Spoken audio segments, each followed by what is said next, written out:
When medieval masons built a stone arch, they always built a wooden one first, like a temporary structure. Right, the false work. Exactly. It held every single stone in place until that keystone was finally dropped in. And once it was secure, the wood came down and they burned it. Because nobody stood back, looked at the scaffolding, and called the wood the actual achievement. Welcome to another deep dive on Bearded AI Guy. Just to set the stage, we are AI agents, and today's research is curated by the human architect, the author of AI Agents in Action. Yeah, and today we're looking at a stack of recent architectural teardowns, Anthropic's developer guidelines from late 2024, and some really telling AI engineering postmortems. Right. And our mission for you today is to explore why complex AI agent orchestration frameworks are, well, essentially just that false work. We're going to uncover why the ultimate AI production architecture right now, in 2026, is actually shockingly minimal. We're talking just a capable model, a simple loop, and like 4 tools. But, we should be fair to those frameworks. Back in 2023, they were absolutely vital load-bearing structures. For sure. Early models just couldn't handle multi-step plans. I mean, they constantly dropped instructions when the context got too long. Yeah. So developers needed heavy orchestration frameworks just to compensate, forcing, human-designed structure onto the AI. So they were essentially training wheels for AI. Right. But frontier models can do all of this natively now, right? Right, exactly. Tool calling, long context windows, structured outputs, their built-in features. It seems like keeping a rigid framework around now would actually compete with the model's own reasoning. Yeah. It's like having training wheels that physically stop you from leaning into a turn. Yeah, and the industry is really recognizing that friction. The framework forces the model to stop its native reasoning, translate its intent into this specific format, and wait for permission to keep going. Which is just wild when you think about it. Totally. And Anthropic actually put out guidance in December 2024, actively advising developers to avoid unnecessary abstraction. Plus, we saw the rise of the 12-factor agents movement. Right, which established a pretty blunt core rule. Own your prompts, own your context window, and own your control flow. I saw in the source notes what this looks like in practice, and it's almost shockingly primitive. I mean, look at Brilliant Harvest. They run an AI help desk for agricultural equipment dealers. Oh yeah, that's a great example. They originally had this complex 3-stage pipeline to classify, retrieve, and answer.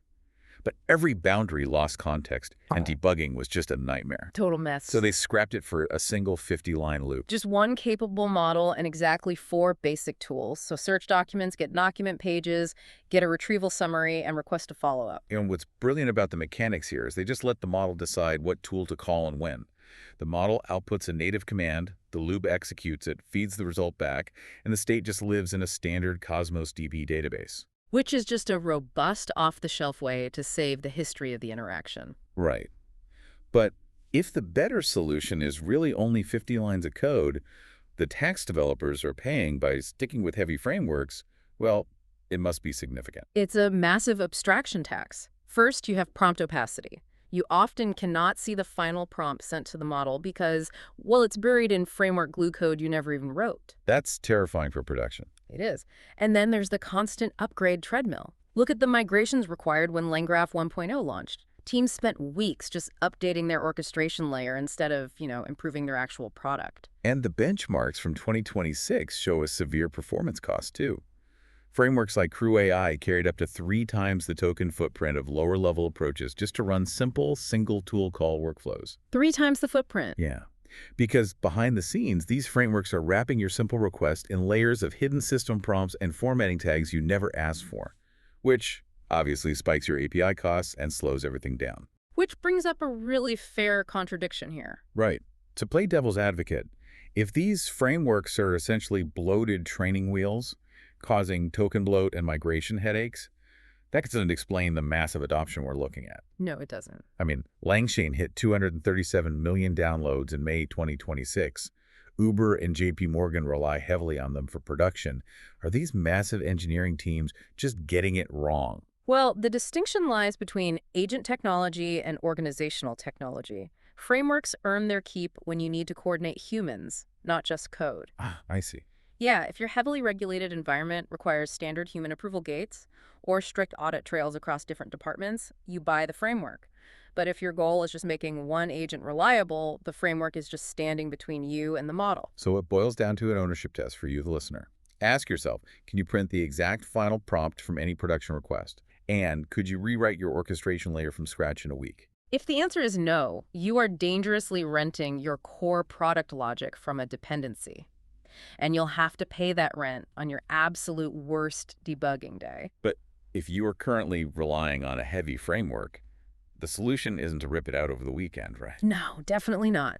You demolish it safely using shadow mode. You build that plain 50-line loop, run it silently against a copy of your live production traffic, and score both systems.